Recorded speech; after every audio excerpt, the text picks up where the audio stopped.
Congress party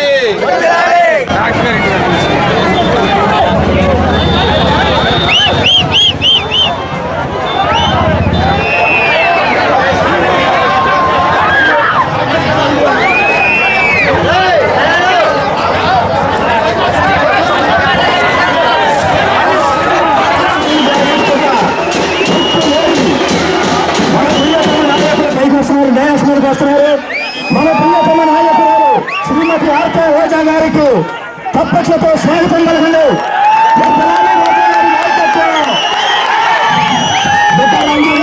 స్వాగతం సుస్వాగతం. RK రోజా గారికి స్వాగతం సుస్వాగతం.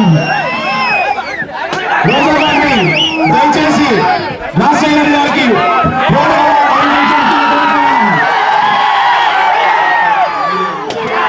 నాయకులు గౌరవం సాధన రావాల్సిందిగా ఆహ్వానిస్తున్నాం. అది సైన్యంలో తప్పు పూలు ఎవరు వేయద్దు, దయచేసి పూలు ఎవరు వేయద్దు, పూలు ఎవరు వేయద్దు.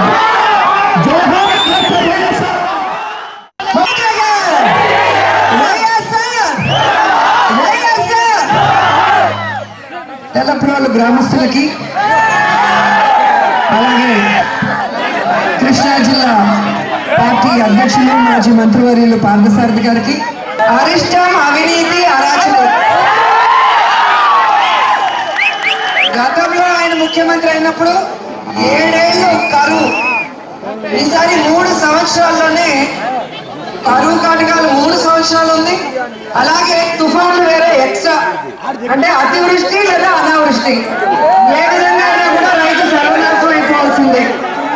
ఏపీని నెంబర్ 1 గా అవినీతిలో నిల్చోబెట్టిన ఘనుడు చంద్రబాబు నాయుడు గారు.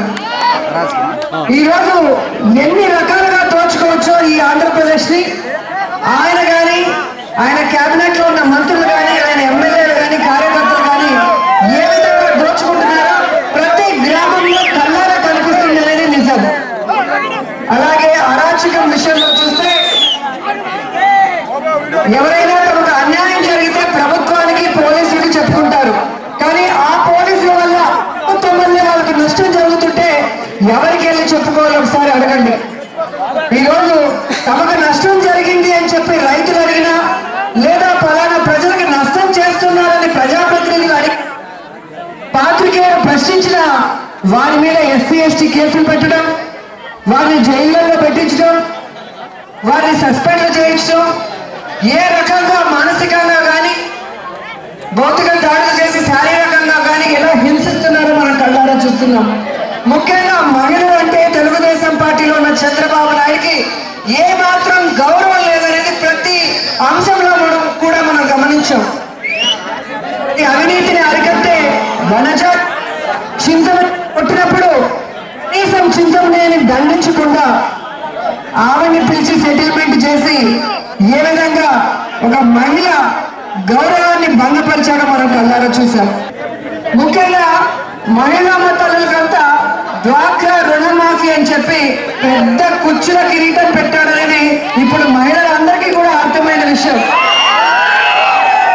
సో చంద్రబాబు నాయుడు వస్తే అసలు వడ్డీతో సహా మాఫీ చేస్తాడేమో అనే ఆశతో మన అక్క చెల్లెలు ఓటేస్తే ఈ రోజు వాళ్ళని బ్లాక్ లిస్ట్ లో పెట్టి ఏ విధంగా వారి జీవితాలతో చెలగాటమాడుతున్నారో మనం కళ్ళారా చూస్తున్నాం. సామాజికంగా వాళ్ళు అభివృద్ధి అవడానికి అవకాశం ఇవ్వట్లేదు, ఆర్థికంగా అభివృద్ధి కాకుండా చూసుకుంటున్నాడు, రాజకీయంగా కూడా వాళ్ళని అణగదొక్కే ప్రయత్నం చేస్తున్నారు తప్ప ఎక్కడ మహిళలకి న్యాయం చేయాలన్న ఆలోచన చంద్రబాబు నాయుడికి లేదు అనేది కూడా మనం గమనిస్తున్నాం. నిజంగా ఈరోజు చంద్రబాబు నాయుడు ఎందుకు ముఖ్యమంత్రిని చేశామా అని ప్రజలు వాళ్ళని వాళ్ళు కొట్టుకునే పరిస్థితికి వచ్చింది. నిజంగా ఎంత దురదృష్టకరం అంటే ఈరోజు 600 ఎన్ని హామీలు నెరవేర్చాడు అంటే ఎవరికి కూడా అర్థం కాని విషయం. ఎందుకంటే గడప గడపకు వైఎస్ఆర్ ప్రోగ్రామ్ తో ఈ చంద్రబాబు నాయుడు చేస్తున్న అరాచకాల్ని ప్రతి ఇంటికి తీసుకువెళ్తుంటే చంద్రబాబు నాయుడికి ఆయన తెలుగుదేశం పార్టీలో ఉన్న నాయకులకి కార్యకర్తలకి దడబుట్టి ఈరోజు ప్రజా చైతన్య యాత్రలోని ప్రారంభించారు. ఆ ప్రజా చైతన్య యాత్రలో ఎక్కడైనా ప్రజలతో మాట్లాడారా అంటే రోడ్డు మీద నడుచుకుంటూ వెళ్తారు, ఊరు బయటికి కనిపించకుండా ఒక మీటింగ్ పెట్టేసి వెళ్ళిపోతారు. నిజంగా వాళ్ళకి దమ్ము ధైర్యం ఉంటే ప్రతి గడపకి వచ్చి ప్రతి ఒక్క ఇంట్లో మనిషితో మేము ఎలా మాట్లాడామో అలా మీకు ఏదైనా మా ప్రభుత్వంలో సమస్య ఉందా అని అడిగే ధైర్యం ఉందని నేను అడుగుతున్నాను. ఎందుకంటే జన్మభూమి కమిటీలు అనేటివి ఓడిపోయిన వాళ్ళని, దొంగల్ని, పనికి మాలని ఆ కమిటీల్లో వేసి కులాల వారీగా, పార్టీల వారీగా ప్రజల్ని విభజించి ఇళ్ల విషయంలో కానీ, పెన్షన్ల విషయంలో కానీ, రేషన్ కార్డు కానీ ప్రతి దాంట్లో కూడా ప్రజల్ని ఎంత ఇబ్బంది పెడుతున్నారో వాళ్ళు గడప గడపకి వస్తే తెలుస్తుంది. అలా తెలుసుకునే ధైర్యం చేయలేక ఈరోజు తప్పించుకొని తిరుగుతుంది. నిజం కాదని నేను అడుగుతున్నాను. చంద్రబాబు నాయుడు సొంత పార్టీ పెట్టుకుంటే డిపాజిట్లు రావు అన్న భయంతో తనకి పిల్లనిచ్చిన మామగారిని వెన్నుపోటు పొడిచి పార్టీ తీసుకుంటే ఇతను కనీసం వార్డు మెంబర్ కూడా గెలవలేని పరిస్థితిలో జగన్ గారిని చూసి ఎప్పుడూ తొడగొట్టి సవాల్ చేస్తాడు. ప్రతిపక్షమే లేదంట, ప్రతిపక్షాన్ని ప్రజలు నమ్మటం లేదంట, అసలు జగన్ గారు ఎవరు అన్నట్టుగా మాట్లాడుతుంటే డిక్కీ బస్సులో కోడి చికెన్ షాప్ ఉంది. సొంత పార్టీ పెట్టుకొని సొంత ఎజెండాతో ప్రజల అభిమానాన్ని చూడకొని ప్రజానాయకుడిగా ఎదిగిన జగన్మోహన్ రెడ్డి గారు ఎక్కడ? ఈరోజు వార్డు మెంబర్ కి ఎక్కువ, ఎమ్మెల్యేకి తక్కువ. అలాంటి లోకేష్ ఎక్కడ అని ఒకసారి మనం ఆలోచించుకోవాలి. నిజంగా ఈ లోకేష్ కి తన తండ్రి పరిపాలన మీద నమ్మకం ఉంటే ఎందుకు వైఎస్ఆర్ కాంగ్రెస్ పార్టీ నుంచి తీసుకున్న వెళ్ళిన ఎమ్మెల్యేలతో కూడా రాజీనామా చేసి ఎన్నికలు పెట్టలేకపోతున్నారని నేను అడుగుతున్నాను. మీ ఎమ్మెల్యేలతో ఎలాగో ఎన్నికలు పెట్టలేరు, కనీసం వైఎస్ఆర్సీపీలో గెలిచిన ఎమ్మెల్యేలు కొనుక్కున్నారే వారితో కూడా రాజీనామా చేసి మీ జెండాతో మీ పరిపాలన చూపించి ఓట్లు అడుగునే ధైర్యం కూడా లేదు మీకు. చివరికి కార్పొరేషన్ ఎలక్షన్ కానీ మున్సిపల్ ఎలక్షన్లు కూడా పెట్టే ధైర్యం లేని చేతగాని దత్తకులు మీరని కూడా ఈ సందర్భంగా తెలియజేసుకుంటున్నాను. ముందే ఇన్ఫర్మేషన్ ఇచ్చి ఆ దొంగలంతా సర్దుకున్నాక ఈ రోజు నోట్లు రద్దు చేసి ప్రజల్ని ఇబ్బంది పెట్టడం నిజం కాదని నేను అడుగుతున్నాను. అలా కానప్పుడు ఎందుకు అంబానీ గారు దొరకలేదు? ఎందుకు చంద్రబాబు నాయుడు 2 రోజుల ముందర హెరిటేజ్ పార్లమెంట్ అమ్మేశారని కూడా ఈ సందర్భంగా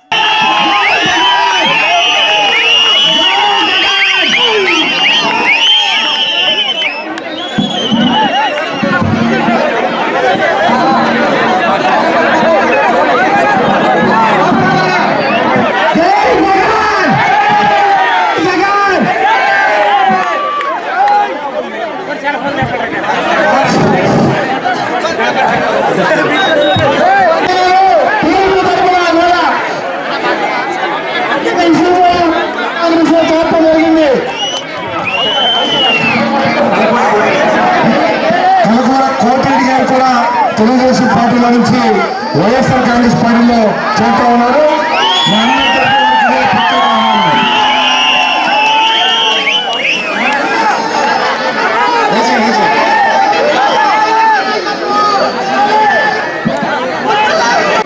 ఈ కార్యక్రమంలో పాల్పంచుకుంటూ ఉన్నారు. ఈరోజు మనం చూసాం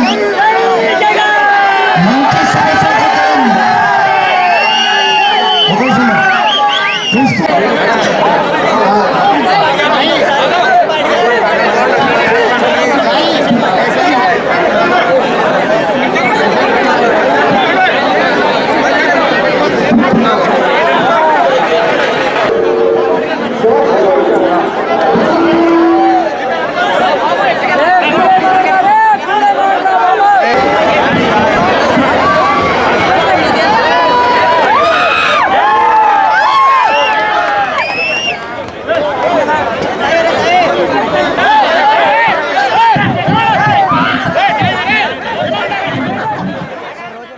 అభిమానం లేకపోయినా పర్లేదు, కనికరం కూడా లేకుండా ప్రజల్ని ఏ విధంగా ఇబ్బంది పెడుతున్నాడు, రైతుల్ని ఏ విధంగా నాశనం చేస్తున్నాడు, మహిళల జీవితాన్ని ఆర్థికంగా గాని అరాచకంగా ఏ విధంగా వాళ్ళని అనగదొక్కేస్తున్నాడో కూడా మనం కళ్ళారా చూస్తున్నాం.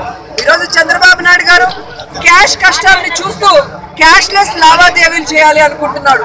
అంటే కొండ నాలుక మందేస్తే ఉన్న నాలుక ఊడింది అన్నట్టుగా అసలే 500, 1000 నోట్లు రద్దు చేసి ప్రజలు ఇబ్బంది పడిపోతుంటే మళ్ళీ క్యాష్లెస్ లావాదేవీలంట, డిజిటల్ లిటరసీ అంట.